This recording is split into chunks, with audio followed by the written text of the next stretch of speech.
What do you say, gang? Want to start the show? Yeah. Let's go. Okay, let's go.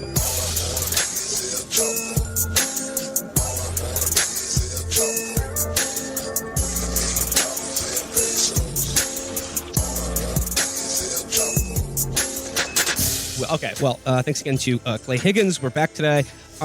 It's time to induct another movie into the Chapo film canon. Our mission today, should we choose to accept it, is to harken back to the bygone era of 2007. George Bush was in his second term in office, but post-Hurricane Katrina, post-surge, people were really not feeling him as much as they did in the first Bush administration. People were getting to sour on the Iraq War, and thus it became time for Hollywood to finally take a stab at an action movie that asked the question, what if you could shoot Dick Cheney in the head? Yeah, we had 1 year where you could make movies like this. Like, for most of the Bush administration, for the early part when it actually mattered, Hollywood was like, no, we actually want to kill every Muslim in the world too. They like booed Michael Moore for being against the Iraq War. They were completely along with it. They literally have no courage of their convictions ever. But, when after like 2005, 2006, when it became like acceptable to have like a very specific position against the Iraq War, where you're like, no, don't get me wrong, I was for it, but I think we're doing it wrong now. They made a bunch of shitty movies where like, Matt Damon is like a good soldier. Yeah, the Green Zone. Being betrayed. He's just being betrayed by the fat cats in Washington. But then there was it got so bad in America that there was about 1 year where you could make a big budget movie where you killed Dick Cheney. And they had to make him black for the conceit. No. Dick Cheney they made like Bill Frisk black, basically. They're like, all right, well, we still have to do that. So I would not put this movie in the category of like the shoot and cry Iraq War movies, or they're like, oh, we messed it up, or it was incompetently prosecuted. And in fact, this movie is only about the war in Iraq in like a glancing way. I mean, it is about the war in Iraq in like a large way, but like it doesn't really figure into the plot too heavily. The film we are going to be discussing today is Shooter, starring Mark Wahlberg and directed by Antoine Fuqua of Training Day fame. This is based on the everyone's favorite series of books, the Bob Lee Swagger Point of Impact series, which, Matt, you have actually read. Not all of them, but I've read a bunch. I read Dirty White Boys when I was in high school. I saw it on a rack at a grocery store, much as I saw American Tabloid, and I bought the mass market paperback edition. And the very first paragraph of that book, Dirty White Boy, which is tangentially related to the Bob Swagger books, is describing this terrifying criminal, this in a prison who's about to break out, and talking about how he has the largest penis of any white man in the prison. It's a sign of a great book. He's played by Mark Wahlberg in this movie. Yeah, but that book actually is like that guy with the big penis. Turns out, if you read a bunch more books about in this verse, it really is like a Tolkien-esque world. You find out that he is the illegitimate son of Bob Lee Swagger's father, Earl Swagger, who was an Arkansas state trooper who was assassinated by the CIA from a different book. Clinton crime family, once again, back at it. But so the Bob Lee Swagger is a Vietnam sniper. He was the best sniper in American history. Killed like 500 people during the Vietnam War.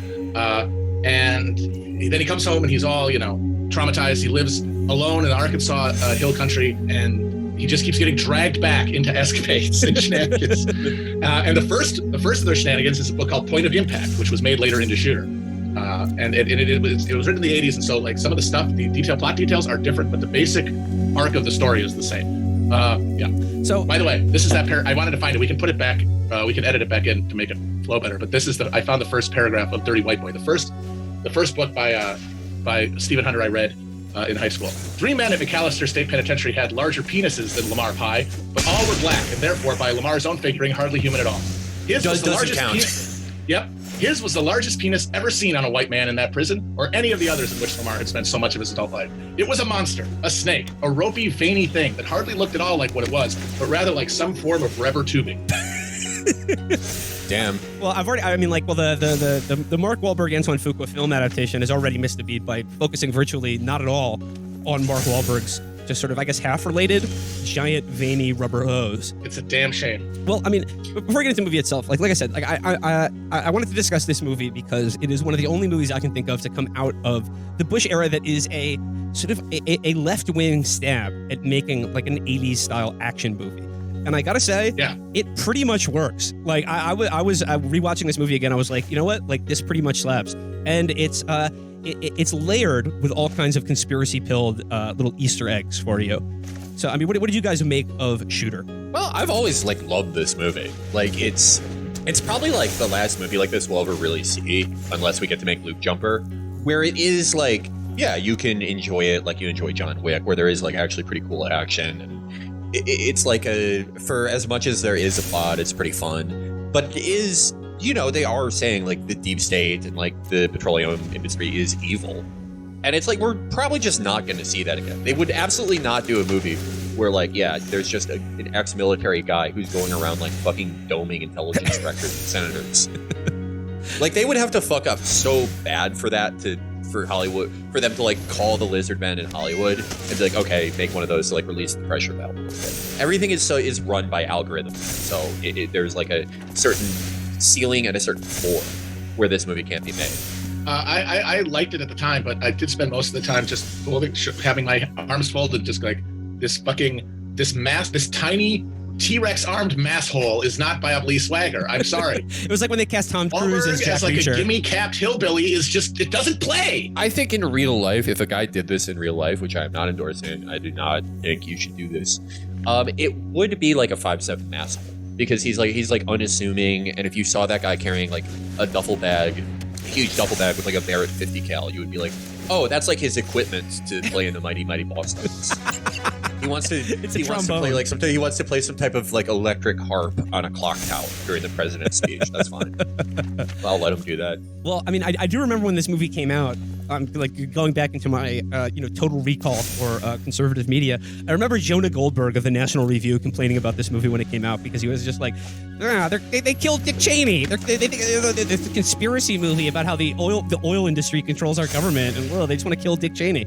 And you would be mad too if like your mom lets you watch one violent movie a month and you wasted it on this one. Seeing your best friend from the government get killed. Yeah. What the fuck? My mom won't let me have a do-over. I have to wait till next month. Well, I mean, for whatever reason, like the stars aligned, and this is why I think it is an interesting movie, because they 1,000% just domed Dick Cheney in this movie. So let's just build up to that point. This is okay. So Shooter opens, and the very first thing you see in this movie is like a long like helicopter tracking shot, like coasting over this landscape that we later find out is in the Horn of Africa. A very kinetic theater of operations when it comes to U.S. Special Forces, CIA contractors, and various bad people. But the very first thing you see in this movie is an oil pipeline. The camera follows the oil pipeline up, up an embankment, and there's just like at sort of a cliff ledge, we find Mark Wahlberg and his spotter. They are Marine Scout Recon snipers, which are, if you're into that kind of thing, is by all accounts the best of the best when it comes to scouting, spotting, and shooting. They are there to provide sort of like overwatch. They're there to fire sniper cover for some unspecified military operation that's going on, like I said, in what I believe is revealed to be the country of Ethiopia. They're either in Ethiopia or Eritrea, but either way, they're not officially supposed to be there. So, basically what happens is, as you might expect, on the sniper mission, shit goes sideways. Shit goes sideways, and because they're not officially supposed to be in the country, they are abandoned. They are cut off by the guys in the rear, spotting shit with drones, and like all their cover is gone, and they are left to fend for their own and ward off the assault of these some militia group that they just like domed like 60 of them from like 5,000 yards away or something. I mean, like Mark Wahlberg in this movie is Steph Curry. Right, I mean he's just draining. Yeah. He's draining threes, like just hole in one every single time. And in the course of this mission going sideways, it's like they're supposed to cover some guys, but then they don't account for like, there's another force of guys coming. There's too many guys, not enough, no exit strategy for them. And as a result of it, his spotter and best friend is killed during this unofficial op. They're expendable, and it's never good when you're one of these guys and you find out that you are expendable. I will note a little Easter egg for Wahlberg heads out there. His spotter and best friend is named Donnie, just like Mark Wahlberg's real life brother, Donnie Wahlberg. And I just wonder if that was just Mark and the filmmakers just having a little fun with the audience. So the mission in Africa goes sideways. His spotter is killed, but Bob Lee Swagger, aka Shooter, he's able to make it out alive. And then the film jumps ahead in time like 3 years, and we come across Shooter is now 3 years on. He's out of the military. and he is basically he's become a ponytail guy living off the grid in Montana, and he's sort of a gritty survivalist type. And you know that because like his only friend is a dog, and his dog is trained to bring him beers from the refrigerator. But in one of my favorite scenes in the movie, like where we see Wahlberg and he's living in his like Montana compound, and they're like, oh, he shoots his own meat and grows his own vegetables, and he doesn't trust the government anymore. And that's sort of illustrated by Wahlberg. He comes into the house, his dog gets him a beer, he gives the dog some beer, and then he boots up the World Wide Web. And as soon as he looks at his computer, he goes, let's see what lies they're trying to sell us today. That was, yeah. And like that scene, when I saw that scene, it was like, oh, they like literally wouldn't do this today. If they did Shooter today, it would be about like a brave Marine who's defending journalists. Well, see, that's the thing is that a lot of that energy that the anti-establishment disillusion energy that was channeled by this movie, and that Hunter expressed in a lot of his books before like 2008 or so, has just been funneled into QAnon and general suspicion of authorities that because of the rise of Trump and everything, the people who make people who make movies are way too devoted now in protecting against them, and so they just make the alienation worse by not even giving people a fucking vent, by being like, no, actually the journalists are always good. Yeah, they've literally, the CIA and the government are on your side. They've made several movies that like try to be like Shooter for journalists. Yes. Like there is no like, okay, there's definitely like no real life Bob Lee Swagger, but there's more of a chance of there being a Bobby Lee Swagger like former Marine than there is any type of Bobby Lee Swagger journalist. That just doesn't exist. There's no swagger. Another detail in this scene where he's like, let's see what lies they're trying to sell us today is on his desk, he does have a copy of the 9/11 Commission report. Now, is this movie 9/11 filled? I don't know. I mean, not explicitly, but it raises enough issues in the plot of the movie to think that, what are they really trying to tell us here? What are they really trying to tell? Well, talk about something that would never, like, there's so much in this movie. Pretty much every shot has a thing where it's like, oh, now this would be called evil disinformation. Yeah. Now this movie, like anything in this movie that actually does like, where they're not explicitly saying like, oh yeah, they put thermite paint on the buildings, like something ridiculous like that. But they are saying like, okay, well, think about like what specifically the security state allows to happen. If you did like, this is, now the perspective on these things is like, if you know someone who even says that, you should contact the FBI. That's the popular liberal position. Well, Shooter, aka Bob Lee Swagger, does not get much time to lounge in his man cave with his dog friend, because who comes driving up his driveway? None other than Danny Glover. But before he's introduced, and it just cuts to Langley. It's Langley, Virginia. We all know it's our friends at the agency, and it's a bunch of guys sitting around a room, and they've got their file open, and the manila folder is filled with nothing but Bob Lee Swagger. They want him for an unspecified mission, and they roll up his driveway asking him to, come back into the fold. Now, remember during Richard Jewell, we talked about the scene where it's like John Hamm, and as soon as they get your photo on the whiteboard, it's like it's over for you. So as soon as Bob Lee Swagger's photo is in their little dossier, he's fucked. He's fucked. So, and then also, I think it's cool that Danny Glover is the bad guy. He's this like very vaguely associated army colonel who's just like black bag fucking like just like decades long fucking career doing ops for the fucking CIA. I think it's cool that Glover is in this role because Glover, as far as Hollywood actors go, is about as bona fide a lefty as you can find. And I think Glover had a certain relish playing this fucking CIA colonel character. He had a great time in this role. It is a pleasure every time he's on scene, because it's like, yeah, I mean, there are probably other actors that would have done like a pretty good job, but he does a great job because he's like, no, yeah, I uniquely know that the CIA was trafficking drugs, that they're fucking abducting people, that they're doing all this shit. And he really fucking has fun with it. Glover is a great villain in this movie. And essentially, so like they pull up his driveway, they got like the government fucking black SUVs, and Wahlberg's like, keep on driving. I ain't interested in what you're selling. But Glover buffaloes him by pulling out a Medal of Honor and being like, oh, your dad had a Medal of Honor. Check this out. I have one too. Don't you want to hear what I have to say? And he gets under all of Shooter's natural paranoia, anger, hatred of the government. He gets right under his skin by pulling the old patriotism card. And what he tells him is that they need him to plan the assassination of the President of the United States. Not execute it, merely plot out every detail about, hey, if you were to perhaps want to assassinate the president of the United States, how would you go about doing it? Because we have some, unspecified foreign intel that says that there's a shooter in the country, and he's going to take a shot at the president sometime over the next couple weeks at one of 3 public speaking engagements that the president is scheduled to do from over like 1,000 yards. And at that distance, there's like 5 or 6 guys in the world who could reliably pull the trigger and hit the target on a shot like that. And Bob Lee Swagger is one of them. So they're saying, we need a guy with your mind to help us get in the mind of this unspecified shooter and help us stop the assassination of the president. And they're like, he's like, do you want to wake up next week and find the president has been shot and killed, and you could have done something about it and you didn't? And Mark Wahlberg says to him, he's like, I don't much care for this president. Don't much care for the one before him either. He's like, he's disillusioned by politics, but he still feels the pull because he is a, hoorah, semper fi, Marine Scout Recon sniper. He still feels the pull of that of the red, white, and blue, and the Constitution, and the idea that all enemies, foreign and domestic. Now, for a guy who's already paranoid and living off the grid and has been fucked over by the government one time before, and whose name is Bob Lee Swagger, just about the most presidential assassin name ever given to a human being, I kind of feel like he, and of course you, the audience, you sort of know what's coming here as soon as he says yes to these guys. Yeah, absolutely. I mean, if people are already referring to you by your 3 names, it's like, what do you think you're going to be framed for, buddy?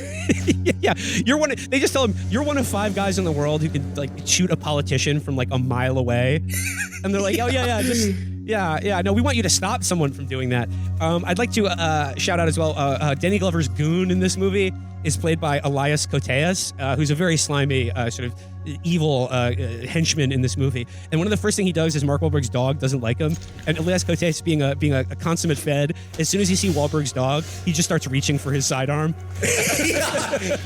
Yes, there are so many great character actors in this movie. Like, if you were making a movie, possibly inspired by this movie, about a time traveler, Bob Lee Swagger, you would just go down the IMDb for this movie. Yeah. So, and I think interesting. One of the things, when they're Wahlberg Shooter initially says no to them. He's like, I don't want nothing to do with the damn government anymore.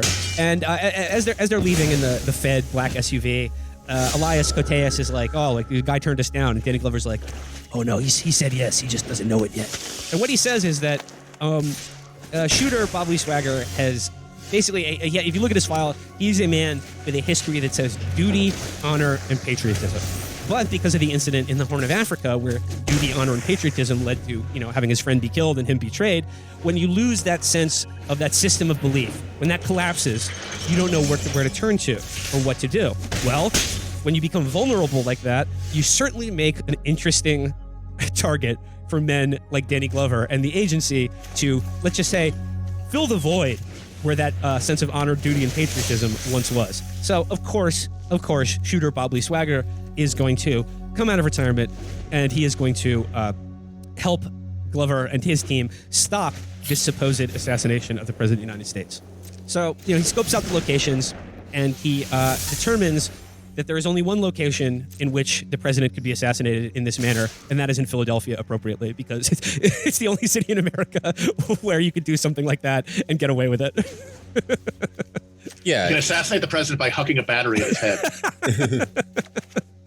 The president is a Giants fan, and he's going to speak at Independence Hall, and let's just say things are going to happen. So, this whole time, the president shows up, but speaking before the president is the Archbishop of Ethiopia, and this is sort of like a Desmond Tutu like character. And but before he gets on stage, we are introduced to Michael Pena's character, who is an FBI agent who's just on the scene. He's there to work the president being in town, and of course he's going to become a main character in this movie. But here's the first big conspiracy Easter egg in this movie. So while Wahlberg is set up with Danny Glover and Elias Koteas and all the CIA guys at their little Overwatch position, and they all have binoculars, and he's like, the shooter's loading the gun right now. We got to take him out. Where's the police? What's going on here? They bring in a local Philadelphia police officer who's their man on the scene. And he's this sweaty fat guy who's already nervous. His gun is already unsnapped, which Wahlberg clocks instantly. The name of the Philadelphia police officer, I don't know if you guys caught this, is Officer Timmons. Now, if you can tell me that this isn't an absolute reference to Officer J.D. Tippett, the officer, and probably cut out and handler for Lee Harvey Oswald, who was killed by him, hours before Oswald was arrested in that movie theater. I don't know. I got a bridge to sell you. I've got a presidential assassination plot I'd like you to plan for me. So we've got Officer J.D. Tippett, who's like, it's an honor to meet you. It's an honor to meet you, shooter. And, he's sweaty. Go Eagles. He's sweaty. Something's up. And then, as it gets closer to the president taking the stage, Wahlberg's like, he's like, what's the matter? We got to arrest this guy. He's the shooter. What's going on? And then, of course, Officer J.D. Tippett shoots him in the back. Right after, not the president, but the Archbishop of Ethiopia gets fucking his wig split. And he's standing he's standing next to the president. So it is interpreted as a failed assassination attempt on the president.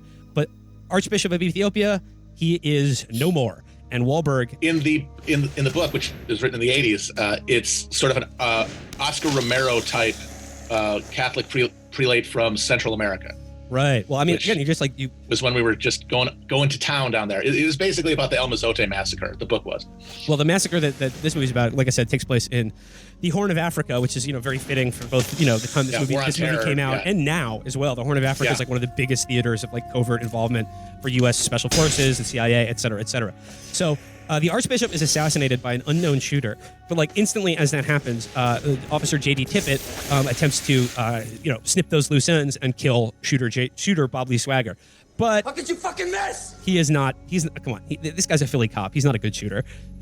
He's fucking. No. He's sweating cheesesteak. He fucks it up. Swagger gets away and is immediately the subject of like a nationwide manhunt. There's actually the scene of him getting away I thought was really well done because there's like 10,000 helicopters in the skies over Philly looking for him. They're all like sweeping around. It's like all very well filmed. And also what I appreciated about this scene and this whole sequence is that it really does take seriously like how bad it is to get hit with even 2 like small caliber bullets in non-lethal areas because like he has to run away, steal a car, and then like do surgery on himself. And what I liked about this movie is that it showed that there are like 3 different stages of him doing self-suck on himself to like not bleed to death.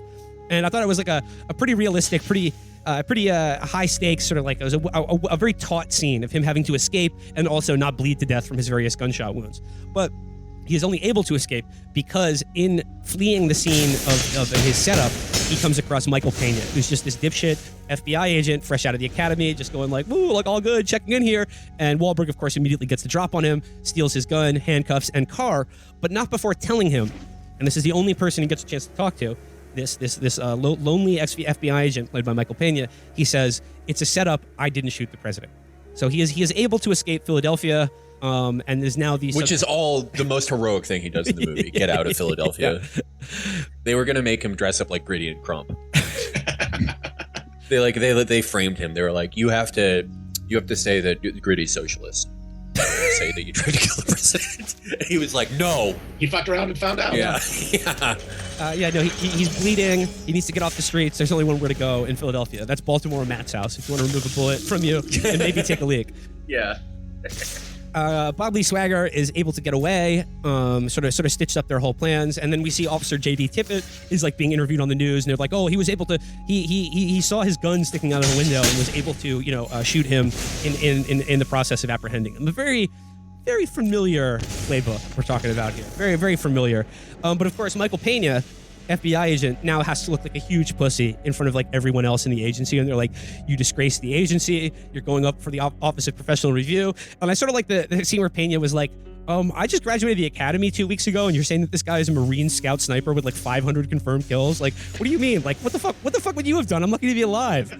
Oh, sorry I didn't defeat him in hand-to-hand combat, like the most dangerous guy on the planet. Oh well. But because he gets sunned so badly by his shithead superiors at the FBI, one of whom was played by Tate Donovan. I know you guys are a fan of his work from the OC as America's favorite dad from Orange County. And as Ray's younger brother on the program of that name. But because he's so... something doesn't sit right with Michael Pena's character.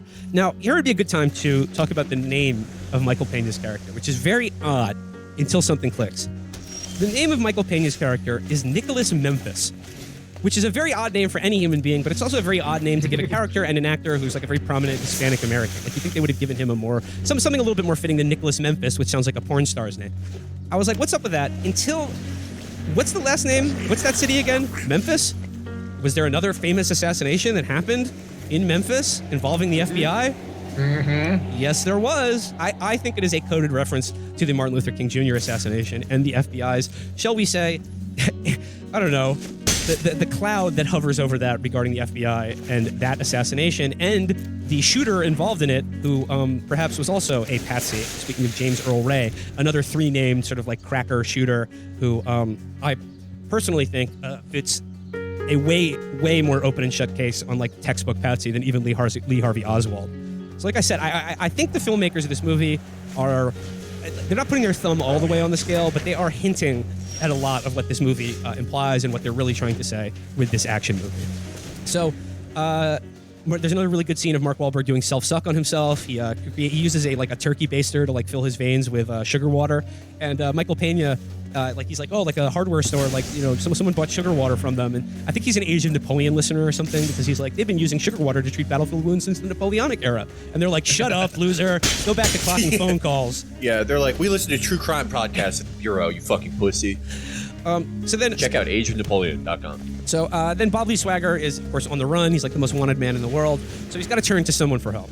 And of course, like a good Marine, who are you going to turn to?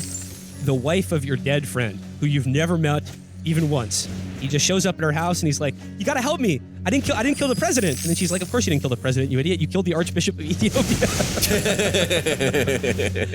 She's played by Kate Mara, and of course she helps him. Of course she believes him, because her character psychology is funny because like his face is all over the news. She's never even met this guy. The only thing she knows about him is that like he was with her husband when he died in the line of duty, and then he just shows up and everyone's like, oh, like he's the most wanted assassin in the world, and he's like, you gotta believe me, I didn't do it.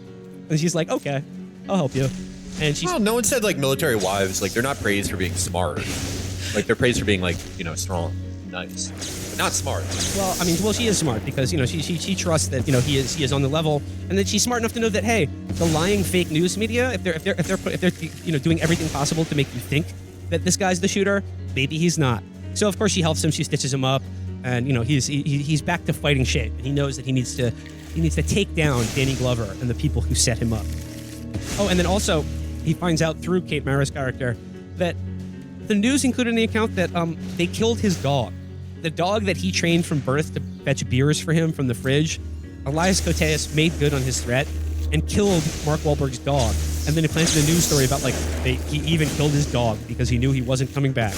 And now it's like, okay, I mean, if these people weren't marked for death before, I mean, come on, just dig your own grave right now, homie. You played yourself. They killed his fucking dog.